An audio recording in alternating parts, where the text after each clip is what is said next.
Être exilé politique, ça signifie pour moi que je suis arrivée à l'âge de 4 ans en Belgique parce que mon père avait été expulsé du Chili sous Pinochet, où il avait été torturé, où nous avons été séparés de nos parents, où ma mère l'a recherché pendant 6 mois parce qu'il était un opposant, un résistant à la dictature de Pinochet.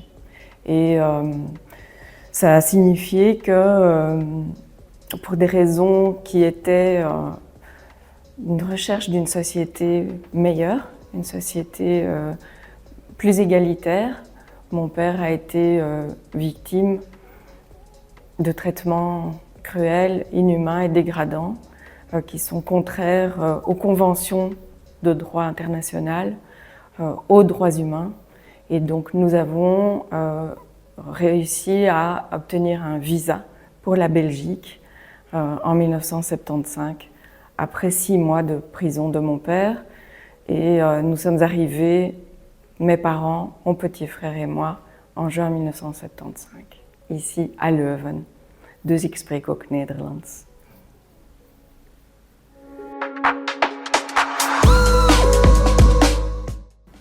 Notre accueil en Belgique, il a été très marquant pour moi parce que nous avons atterri à Zaventem, sur le tarmac encore à l'époque, et j'ai cette image gravée dans la mémoire de Diane de Wouters, qui était la secrétaire générale du Colarch, qui était un collectif d'associations qui aidait les réfugiés chiliens, et elle nous a accueillis avec des fleurs sur le tarmac de Zaventem.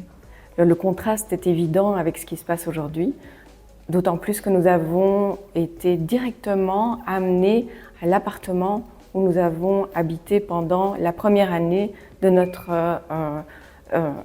notre vie en Belgique, à Leuven. Et cet appartement était déjà prévu, et donc nous nous sommes retrouvés après un traumatisme très très grand, autant pour nous comme enfants que pour mes parents évidemment, encore plus peut-être, dans un appartement enfin sain et sauf, à 4 en famille, ce qui n'était plus arrivé depuis plusieurs années. Et nous étions très petits. Donc ça a été très important pour nous. Et je pense que nous ne serions pas les mêmes personnes aujourd'hui.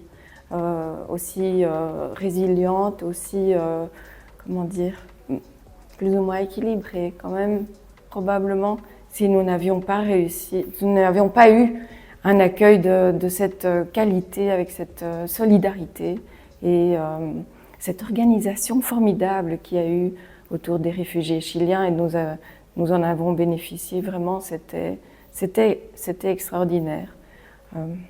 Et puis, voilà, ça signifie aussi que grâce à cette solidarité, grâce à cette chance que nous avons eue dans notre malheur, mes parents ont pu refaire leur vie ici. Mon père a terminé ses études, ma mère a travaillé immédiatement, et ils nous ont toujours raconté cette histoire. Alors petits, ils nous ont peu raconté, et petit à petit, ils nous ont vraiment transmis ce qui nous était arrivé, et surtout, et plus que ça, ils nous ont vraiment transmis les raisons qui avaient mené à toute cette histoire. Et en faisant le parallèle entre ce qui se passait dans le Chili de l'époque, sous Pinochet, et la possibilité qu'on avait ici de bénéficier de l'école, des droits sociaux, de liberté d'expression, d'une protection d'un pays en démocratie et pour lequel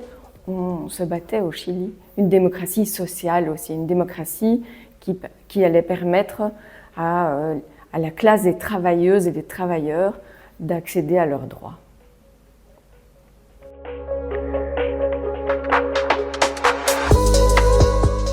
Je reviens en ce moment du Chili parce que mon père est décédé. J'ai pu aller à ses funérailles, tout juste. Et à chaque fois que je reviens du Chili, je me dis qu'on a de la chance ici, en Belgique, d'avoir encore des médias qui font leur travail. Et ça, c'est quelque chose qui contraste très très fort. Mais Le parallèle entre ce qui s'est passé au Chili pendant la dictature de Pinochet, qui a été un laboratoire du néolibéralisme, mais avec le bras armé fasciste, et ce qui se passe aujourd'hui, ici en Belgique. On ne va pas dire que la Belgique est une dictature comme celle de Pinochet, on ne peut pas évidemment comparer ça. Mais par contre, il y a des politiques néolibérales évidentes qui sont en train d'être mises en place pour casser les acquis sociaux des travailleuses, des travailleurs. Et ça, c'est un parallèle évident. Et ça se fait aussi avec des formes de répression.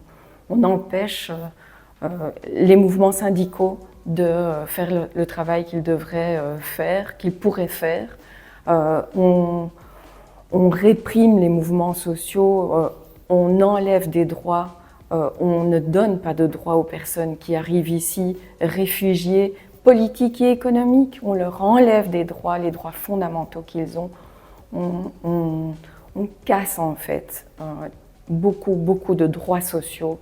Et je pense que c'est vraiment ça le parallèle. On est toujours dans cette même lutte qui est une lutte de classe. Et malheureusement, la finance internationale, elle a du pouvoir et elle s'appuie sur des politiques de droite, d'austérité, qui sont à leur avantage. Ça, c'est un parallèle effectif.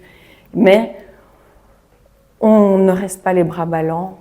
On peut se mobiliser, on peut faire beaucoup de choses, on peut vraiment s'inscrire dans un mouvement de contestation, dans un mouvement de résistance qui est fondamental pour que nous ne perdions pas et pour que nous puissions gagner les droits qui sont des droits fondamentaux.